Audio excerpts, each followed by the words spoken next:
Horas, welcome to Pastors International Club, Indonesia.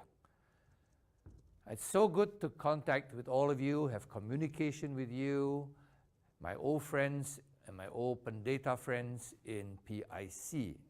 I wish I could be with you today, but due to my commitments in other countries, due to have to train pastors in other countries, this is the best way in the 21st century to maintain constant communication.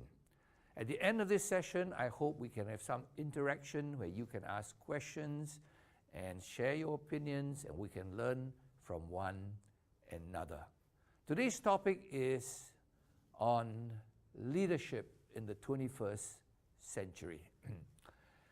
And we live in a century that's so challenging. Everywhere we see things getting more and more. We have more cell phones, we have more things to play with, things to amuse us, but the only thing that we don't seem to have more is leadership.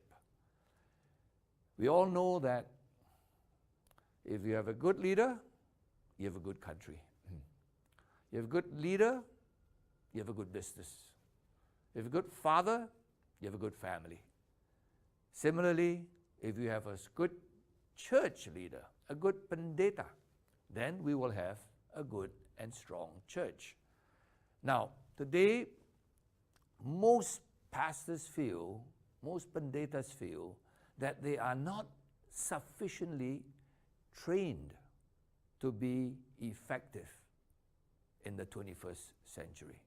Now, we do not have surveys for Indonesian pastors, but we have surveys for other countries. For example, in the United States, about 90% of pastors feel that they are undertrained for their job as a pendeta. Now, this obviously is very, very frightening. I mean, we know American pendetas usually not only have a S1, but they also have an S2. And even with the S2, they feel undertrained for the job. What about us in Asia, where most pendetas only have an S1? Now, would you want to fly in an aeroplane where the pilots admit, hey, 90% of us are undertrained to fly an aeroplane? Who would dare fly in an aeroplane if pilots feel they are not sufficiently trained to fly a plane? Would you go to a hospital where the surgeons do the operation for you, say, hey, 90% of us feel we are not sufficiently trained to do surgery? I don't think any of us would fly a plane or go to a hospital if 90% of the people going to do something for us don't know what to do. But that's the truth. In most surveys, most pendetas admit we are not sufficiently trained for our job.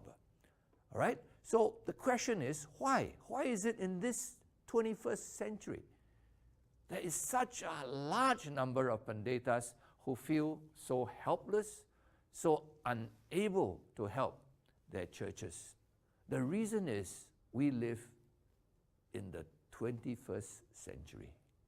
And I believe this century is what the Bible calls the last days. And actually, the last days were already prophesied by Nabi Daniel. Daniel, in the last chapter of the book of Daniel, verse 4, chapter 12 and verse 4, tells us some very interesting things about the last days. All right? So in English, let me say, time of the end. That means last days. Two things will stand out. Number one, many shall run to and fro. In other words, number one, men will travel. Now, we know that in our grandfather's time, hardly anybody ever left his kampong. If he left his kampong, it was a big occasion.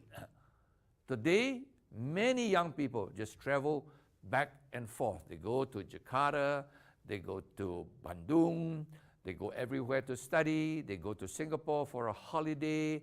You know, even ordinary people are going to Medan, they're taking the train, they're taking the taxi, going to a new city. Traveling is normal. Unless you cannot walk, unless you are so old, everybody travels. Now, up to our grandfather's time, traveling was a very rare luxury. In fact, until the invention of the train, invention of the motor car, the mobile, even a king, the greatest king in the world, the fastest he could travel was a fast horse. That's all. He could never travel faster than a fast horse. But about 150 years ago, everything changed. Today, we think a train is so slow, a mobile is so slow. We want to go on an aeroplane. All right, so number one, Daniel tells us in the last days, men will travel to and fro. Remember this, when men travel, they see new things. They learn new things. They experience new things. They bring back new knowledge. And then the second part says, and knowledge shall be increased. Wow, this is another thing we now realize. In our grandfather's time, most people had no idea what was happening in Jakarta, what was happening in Bandung, Surabaya. Unless it's a very big thing, nobody had an idea what was happening even in the next kampong. Today, we know everything about anywhere in the world. We know there's an earthquake thousands of miles away. In minutes, we will know it. All right? So, information is increasing, and with information comes knowledge. So, let's look at what we learn as the doubling of human knowledge. Humans accumulate knowledge.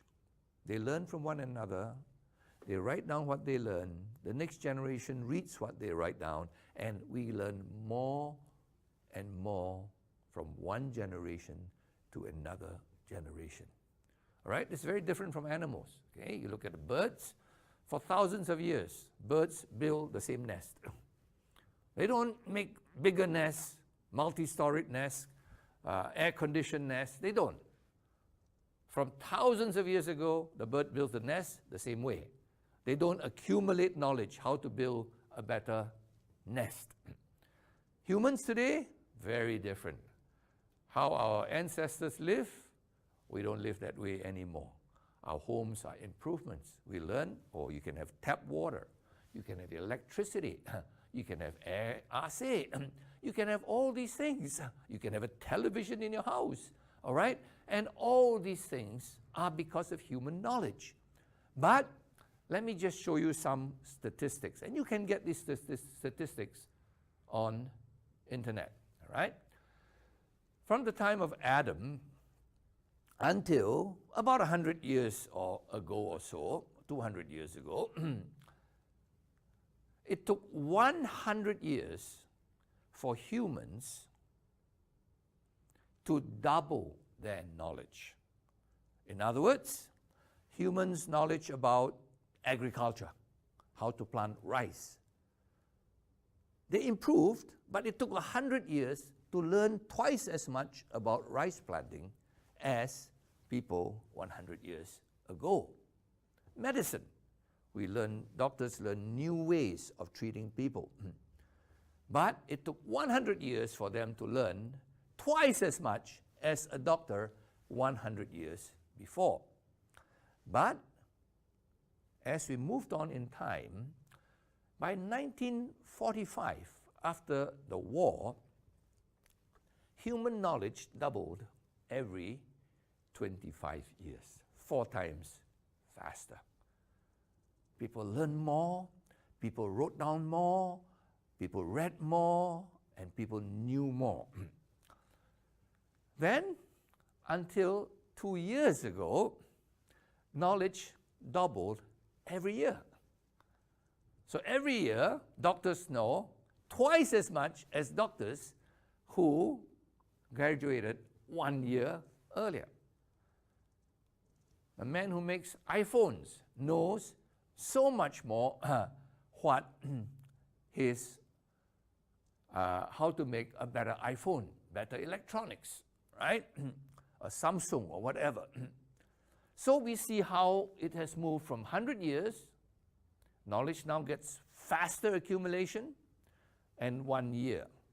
It is estimated, all right, that in 8 years' time, 8 years from now, knowledge will increase very, very fast. And I've asked many panditas, how fast do you think knowledge would double in 2026? And most of them would say, wow, maybe every month we will double our knowledge. Some will say, no, that's too slow. We will double it every week. Well, the truth is, according to most experts, they believe that human knowledge will increase every 12 hours. Wow, what does that mean? It means when you go to bed as a doctor, you know so much about this operation, about this medicine. Then you go to bed, you sleep, you get up, you have your breakfast, you go to the office, 12 hours later, you only know half of what you should know because new discoveries have come out, new medicines have come up, new ways of operating have come up. Every 12 hours, there is so much more information, so much more knowledge that you become out of date by the time you went to bed and wake up. Is this surprising? No, because Daniel, 3,000 years ago, predicted it. Man will run to and fro. Knowledge will increase. In fact, it will explode. All right?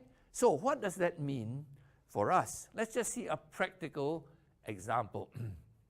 You will see in this screen a building, all right? This building is 57 stories tall, right? Maybe the tallest in Indonesia is only about this height.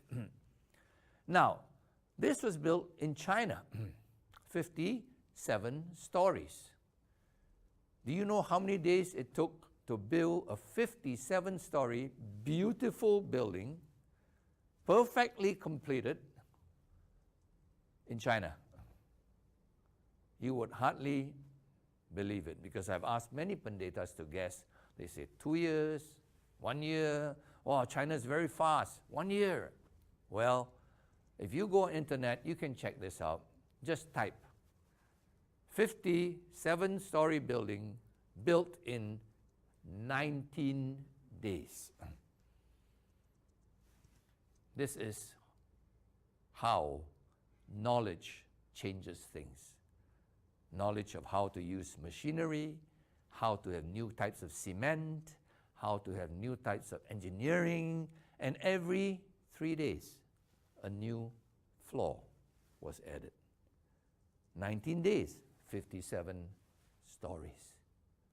Now, if you don't know how to build this way, very soon, you're out of business because this knowledge is freely available. It is open to you whether you want to learn it or don't want to learn it. All right? So having understood how men will run to and fro and how knowledge will increase, how are we as panditas going to succeed as good leaders in these amazing days? Can we continue the old ways? Yes, you can. Like this builder, you can build the old way. Take 10 years to build this building. You'll have no business. Nobody would come to you. Nobody would bother with you because they can get a Chinese company and do it fast. Same with pendetas. If you want to do the old way, what is going to happen? Soon, nobody's going to come to church.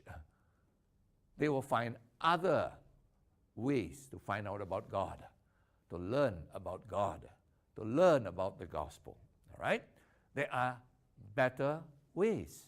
Okay? So, there are 6 things every pendeta in the 21st century must have to succeed. All right? So, what are these 6 things? Number 1, you must not be frightened of change. You must say, Daniel said, change will come fast, because when knowledge increases, new ways of doing things will be needed. So number 1, you must embrace change. Number 2, technology. You must optimize technology. All right? So, God has given us so many amazing things in this world that make our life easier. For example, today I'm talking to you. I'm using technology. I'm in Singapore. You're in Indonesia. All right? I'm using technology to bring this message to you. All right? I'm optimizing technology. Number 3, you must love learning. In the past, when you graduate, you learn something. When you graduate, you say, whoa, I have all I need. Sorry, by 2026, all you know will be out of date tomorrow morning. New ways will come up. If you're an engineer, you say, I learned engineering. I come from the best engineering school. Sorry, tomorrow morning when you wake up, what you learn in university is out of date. All right? So you must keeping up learning. Number 4, you must communicate differently. In the past, people were very happy to sit in a classroom, listen to a boring teacher, all right, and for 30 minutes sit down and take notes. Today, sorry, young people, you see all the children, you cannot keep their attention. They keep turning, doing other things, playing with their cell phones, and they have very short attention spans. Number 5, you need to build partnerships. PIC is a classic case of partnerships. Indonesia, Singapore, we are working together, different churches here, different pendetas from different churches, learning from one another, hopefully cooperating with one another and doing more and more. And lastly, we must be willing to move. You cannot say, I'm a Medan boy, I never leave Medan. I'm a Sianta boy, please, this is my place, I don't want to go anywhere. All right? If you belong in that way, you will be left behind. Nobody would bother to follow you. All right? So leadership needs these 6 things. So let's just take the first one, embrace change. Okay? Now, a lot of pendetas are frightened. How can we change? The Bible never changes. That's true. Principles in the Bible never change. The gospel never changes. But how we share those principles need to change. During your grandfather's time, how did the pendeta share the gospel? He probably had to tell someone because your grandpa probably couldn't read. He had to hear a story. He had to hear it spoken to him because you give him a piece of paper. No use. He cannot read. By the time it was your papa's time, you don't tell the story. You bring him to read the Bible and say, you see, Jesus, Son of God, died for our sins. Can you see this? Can you see John 3:16? Can you read it? Can you memorize it? Your papa's time. Today, how do we do it? We use in focus. The same words, John 3:16. It's not on a piece of paper. It's not talking to your grandpa because he cannot read. Now it's an in focus. It's on the screen. And everybody says, whoa, that's John 3:16. Now, the principles have never changed. God so loved the world, he gave his only begotten Son, that whosoever believes in him shall not perish, but have everlasting life. That you cannot change. But how you share that good news changes. From talking to your grandfather, from showing a piece of paper to your father who can read, and now from in focus in the church. All right? So we see here, we must not be afraid of change. Okay? Now, the truth is, it's very difficult to change. Because to change needs a process in our brain that we do not have by nature. All right, let me explain this. To learn is natural. A child learns. A child watches, he learns. It's automatic. You don't have to tell a child, learn.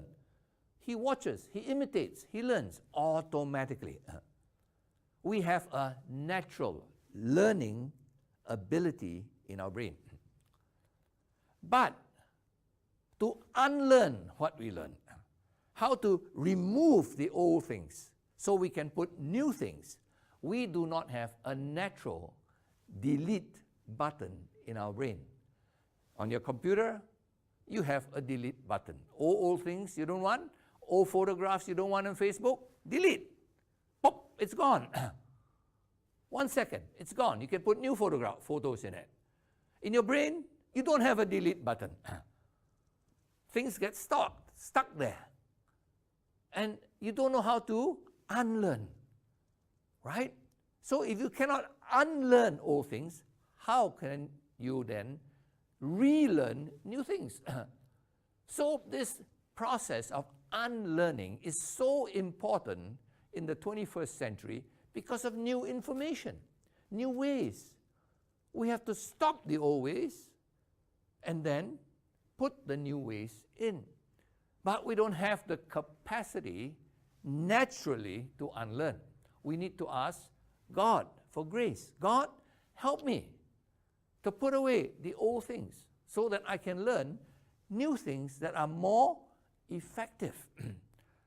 All right? So, for many people, they just cannot unlearn. In fact, if you study human history, the strongest man in the world long ago was a strong man.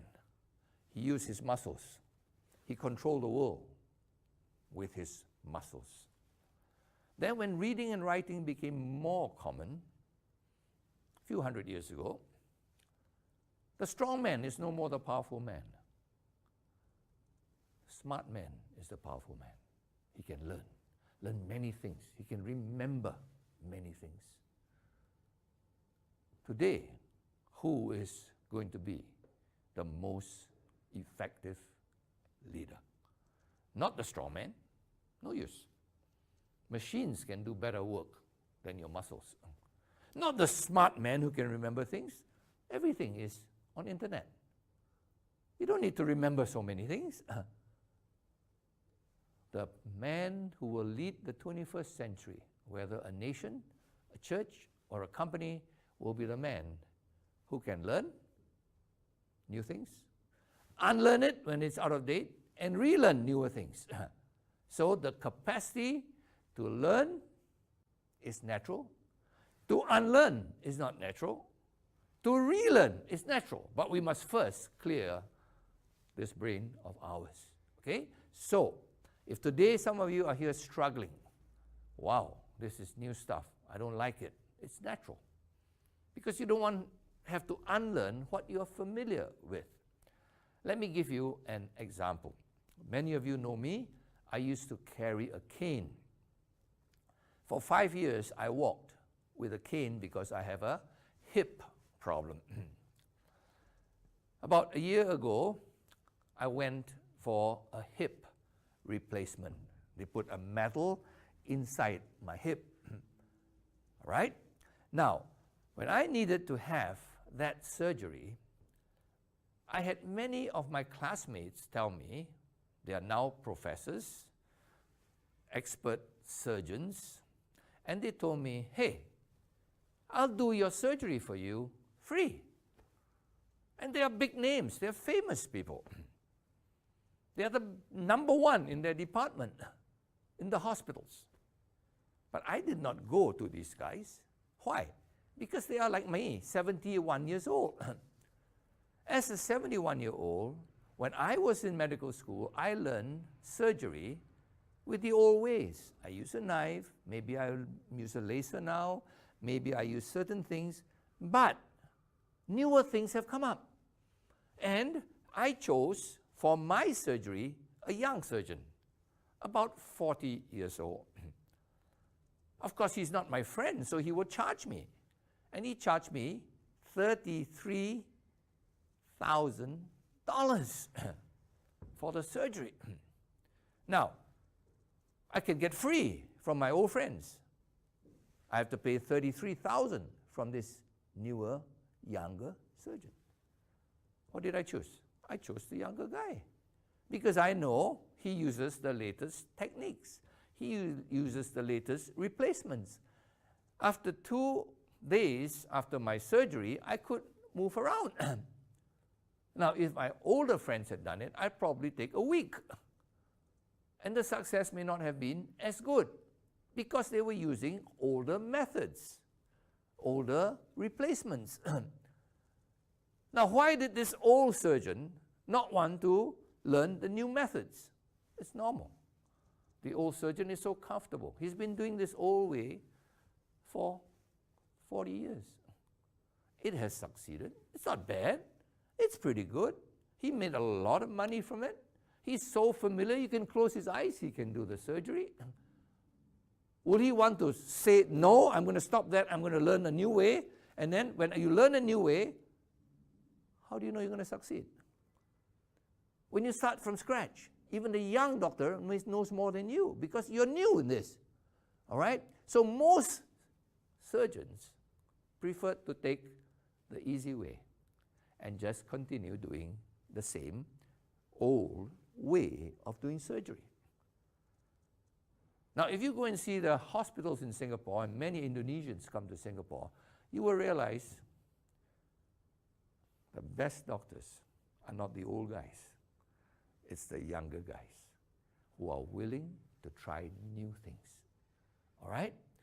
It's the same with pendetas. You'll find a lot of the old pendetas. The church is full of old people. The young people go away. And then where do they go? They go to a place where the pendeta is younger. He teaches the same thing. He teaches in a newer, fresher way. Okay? So, be careful, right?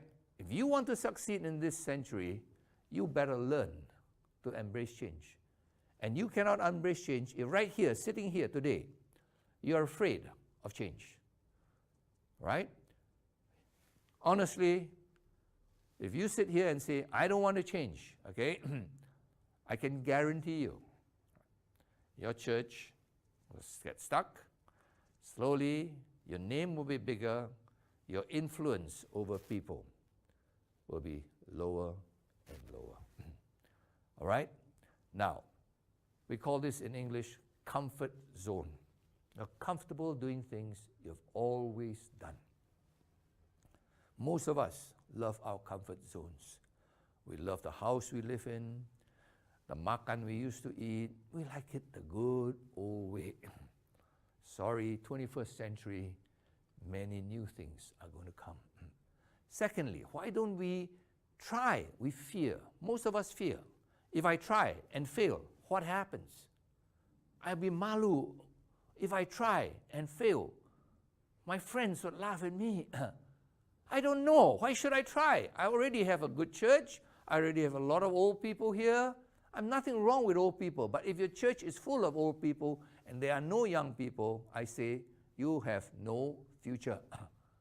Right? So Number one, be willing to embrace change. Embrace means accept it happily and say, Daniel prophesied that. Why should I fight against God? God said, knowledge shall increase. And if I fight God, I'm a fool. Right? So, number two, all right, we show you some of the least safe jobs. Okay? It's quite interesting. Huh? Some of you are not. Okay? A loan officer in the bank. All right? Have you ever thought about it? If they don't want to change job, 98% of all the people in the bank who will process your loans will have no job soon. Cashier in a restaurant, 97% will say bye-bye to their jobs because a machine can do it. A robot can do it. People who work for lawyers, all right, 94% chance, those who write agreements. Taxi driver, 89% chance. You know, in Singapore, there are vehicles now, there are mobiles now, there are buses now with no driver, all right? The technology, GPS and everything allows the vehicle to run, no driver, no steering wheel, all right?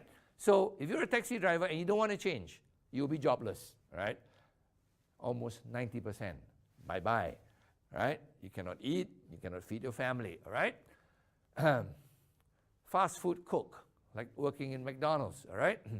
81% chance, a machine can cook your burgers for you. All right, the safest jobs. Interestingly, I just quickly put it down. The last one right here is pendetas. All right? The chance of a pendeta losing their job to a robot, to a machine, is less than 1%. Okay? So, don't worry. Okay? If you are a pendeta, your job is safe. But are you going to be an effective pendeta or an ineffective pendeta? Where nobody's listening to you, your church is getting less and less, older and older people, younger people all left. All right? Only the people with nothing to do on Sunday will come to listen to you. All right? Number two, you need to optimize technology. Let me just get my cell phone. Okay, this machine, this little thing here, people call it a phone. It's not even a phone. To be honest, I hardly ever use this as a phone. For me, this is my office. I write my emails, I talk to it, it writes my emails for me. If I need any appointments to be made, I talk to it, it writes my appointments for me. If I need to find a phone number, I ask, please call Mary, it calls for me. If I need to book a plane ticket, I can use this to book a plane ticket. If I want to read my Bible, it's here. If I want to check the Greek and the Ibrani in my Bible, it's here. If I want to find out about Bahasa verse, not the English Bible, it's here. Everything is here. If I want to talk to you now in Sianta, in Tarutong, I don't need to fly. I talk to you here. I can use Skype. All right? I want to do a seminar. In the past, I had to take a plane, go to Kuala Namu, take 8 hours to go to Tarutong. Today, I'm talking to you here in my place here. All right? So this is amazing. It makes my work so easy. I can work with people in 7, 8, 9 countries without leaving my home. I can train pendetas right here. I can study right here. I don't need to go to a library. Every book I want to read, I can find here. All right? So if I optimize technology, I become more effective. Of course, some of you are very frightened of technology. All right? And this surprises me. You are Lutherans. Lutherans should be the last group of Christians to be frightened from technology. You say, why? Because Martin Luther, 500 years ago, all right, was the best user of the technology 500 years ago. All of you know history. church history. How did Martin Luther start the Protestant Reformation? What did he do? You know your church history. He wrote 95 protests on a piece of paper. And he took that piece of paper, went to his church door, he nailed the protest on the church door.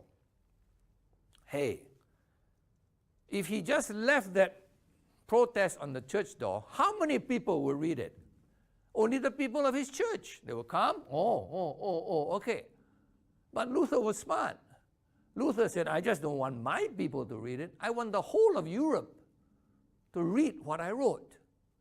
And Luther was very smart. He used the latest technology that was available 500 years ago. And that technology, today we call it the printing press. Before, when you wanted to write something, you use a pen and write. You want to write this 95 protests, take you half an hour. But when Luther wrote this, another man called Gutenberg invented the printing press. And so Luther said, I want all this, print it for me. And that man could print at this speed. Dung, dung, dung, dung, dung. A new sheet came out. All right? And Luther could print thousands of copies and give it to everybody, and all the people said, whoa, this is true. Not the people in Luther's church, the people of Europe saw it because of technology. What did Luther do? He optimized technology. I'm so malu that Lutherans today are the most fearful to utilize technology. Without this dung, dung, dung, dung printing press, there would be no Reformation. None of you would be believers today because the Lutheran Reformation would only be in one little gereja instead of all over Europe. You know, there are pendetas who ask me this, Pa, can we read the Bible inside this thing? I said, why not? But the Bible is holy. Please, the words of the Bible are holy, not the paper which you print it on. When you put words on in focus, does it become unholy? Does John 3:16 become unholy? Because you have a different way to put it? It's the words that are holy. Don't change the words. But whether you want to talk it, whether you want to write it, whether you want to print it, whether you want to in focus it, same words. The words are holy, not paper. There's no holy paper, there's holy Bible. The Bible is not the paper, it's the words on the paper. All right? So I hope many of you will understand, okay, that God gave Luther the way to spread the good news, to spread the Injil, and he used it. And today we are beneficiaries, and then we will not use technology to help others hear the Injil. That's why 90% of Indonesia have not heard the Injil. Why? Because we don't want to give it. If Luther was here, he would be the first one to scold us, all right, that we are not optimizing technology. In fact, we are so malu. You know how ISIS, terrorists, who are most of the terrorists? Orang muda. Why the orang muda want to listen? Because it is given to them by technology. Most of them get their theology by the Facebook. And that theology, terrorist theology, is given to them. ISIS knows how to optimize technology for bad things. We don't know how to optimize technology for good things. Malu kali for us, all right? So I hope that we, all right, as Lutherans, and most of you are Lutherans here, remember your church history. You didn't go to STT to study church history, to Lulus, to pass. You went it so you can learn something, all right, from Martin Luther. How many of you today are using this to communicate with your young people? How many? Sending a verse, sending encouragement, warning them. How many? None. Why? Takut of technology. Huh? And you say, The young people are not coming to church. How can I influence them? They don't come. You don't need to come. You can send them this. All right? Because God's word is powerful, whether it is in here, whether it is in the Alkitab, all right, or whether in focus. God's word is powerful. All right? So I hope we will optimize technology. All right? And you can reach your young people. If ISIS can reach young people to make them terrorists, can you reach your young people to make them evangelists? Right? Number 3, love learning.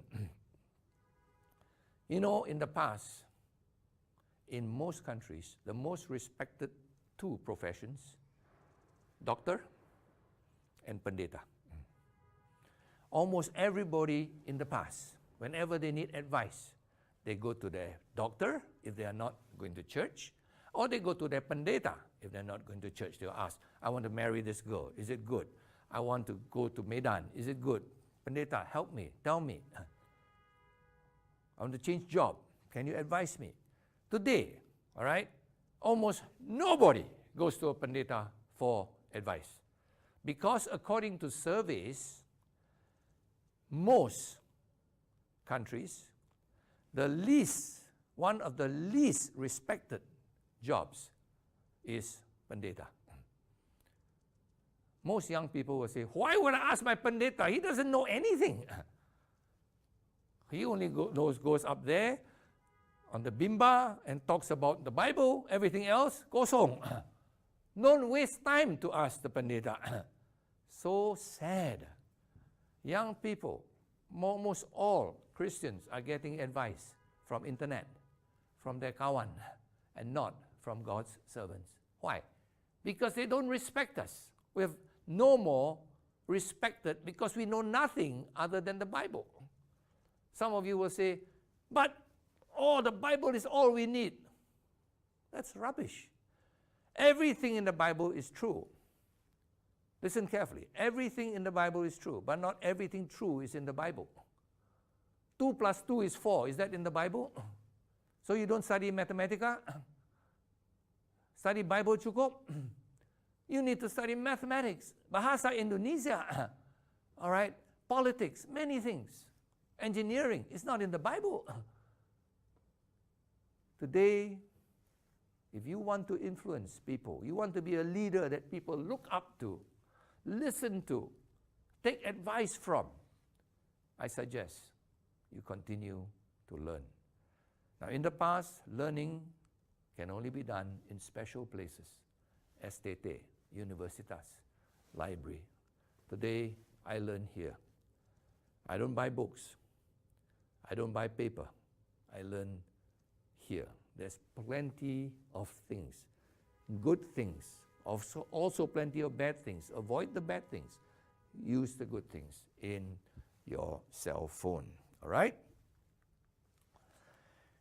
Now, we have to communicate differently. All right? Because the new generation is a visual generation. Our time, your grandfather's time, there was no TV. They could sit down and listen to the radio for hours. No problem. All right? Because they were used to listening. Today, most young people cannot listen to the radio. They must see TV or they must see on their internet because they want to see images. Today's young generation, right, are always visual, okay? So, you as a pendeta, you must learn to communicate to this generation that is used to television, not radio. When I was at school, I was told that an average student can pay attention for about 35 minutes. In other words, you go to class for 35 minutes, you will listen to your teacher. Today, young people's attention span is very low. And I've asked many pendetas, what do you think is the average attention span of today's generation? And many would say, maybe 5 minutes, maybe 10 minutes. Let me tell you, all right? According to research, young people today, in most cities, their attention span is 8 seconds. Right? You say, really? 8 seconds they lose their attention span? Why? Because they have a distraction. You know, in the past when I was in my class, my teacher is boring, bosan. What can I do? Look at my fingers, bite my nails, look out of the window. It's also bosan looking out of the window. Today, if my teacher is boring, what do? I pull out my cell phone, I book out my Facebook, and I look. Hey, interesting. So, most young people will give only 8 seconds to the pendeta. Okay, pendeta is going up to the bimba. I will listen to him.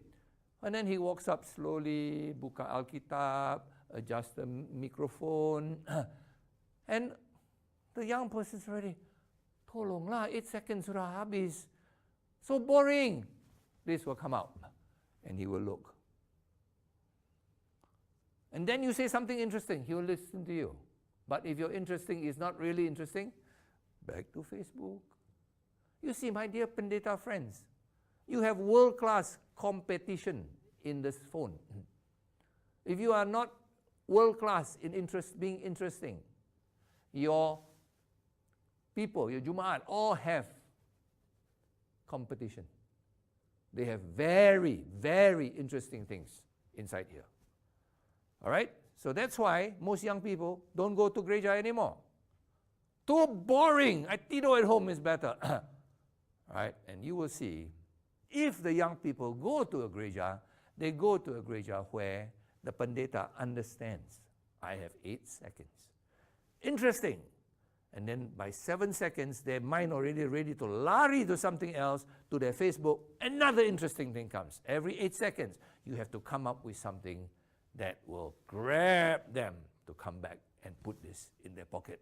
All right? So if you don't understand this, only the old people will sit there because they have nothing else to do. All right? They don't know how to buka their Facebook. All right? And you will have these people. All right? And some of them will become peka after a while. Even they will not listen to you. All right. Number 5, build partnerships. In the past, every gereja worked within their GKPI, HKBP, GKPS. You work only within your group. Why? How to communicate with someone outside? I do not know him. I cannot walk to his gereja, knock the door. Hello, I'm from HKBP. Can I talk to you? Cannot. It's not normal. Today, we can all meet here. Today, in PIC, people from different churches are here. We learn from one another. Ah, your church do this. Bagus sekali, ah. All right, I can learn this. Oh, your church do this. I can learn this. And what do? We get better when we build partnerships.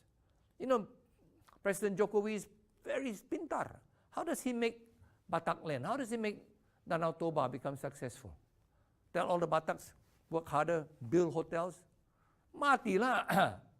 What does he do? He brings people from other places, from Bali, from Singapore, from Hong Kong. All right, we all sit down, we think, how can we make Toba, Danau Toba, a tourist destination? Bupati Samosir came to Singapore. The first thing he said to me, Pa, I want to learn from Singapore. And everywhere he went, he looked, he learned. He understands by having partnerships, we can do things better. And today, I heard the tourist number in Samosir night, very, very fast. Why? Good leader, good Bupati, thinker. He knows building partnerships with Koreans, with Japanese, with China, everything will make Samosir, Danau Toba, the new tourist destination for Indonesia. What does he understand? He's a leader. What does he understand? Build partnerships. We are leaders here. What do? We hide in our own little church, right? And wonder why we never improve. Okay, lastly, in Daniel it says you must be able to run to and fro. We must be willing to move anywhere, right? Because these are the last days. You don't say, oh, I'm a Santa boy, I'm a Medan boy, I'm a Tarutong boy. Please, you must say, I'm a Tarutong boy, I'm proud to be a Tarutong boy. But if there's a need in Sianta, I will be there. We can work together. And if I have a need in Tarutong, I call my Sianta brothers, come and help me, and we can work together. Willingness to move. Today you see the PIC team here. They come from different parts of Tanah Batak. Because we have this event here, they come from different parts, work together and make a good event. All right? You're not a Tarutong boy, you're God's boy, you're God's man. Okay? So I hope these 6 things we can get and understand. If I don't have these 6 things, if I don't understand these 6 things, I don't belong in this century. Because God has already told us hundreds of years ago, this is going to be very special times. I end with this. Some people have, after this seminar, they'll come to me, Pa, I want to change. But my gereja, they don't want to change. My APIIS doesn't change. My sekjen doesn't change. How can I change? I give you this advice, right? Don't talk about others. Start with yourself. Let me give you a story before I end. When I was a young man, I said, I want to change the world. I want to make the world a better place. Then I got married. You know what? I can't even change my wife. One lady, I can't change. How can I change the world? Then I got Ana. You know what? Even the little Ana, I find so hard to change. I try to change them, but they don't change. You know, then I realized something. My business is first to change myself. When I change myself, then God buka pintu for me to change others. But if I don't change myself, why should God use me to help others to get better? Right? So let me end with this. This seminar is not for your gereja. This seminar is not for your APIIS. This seminar is for you.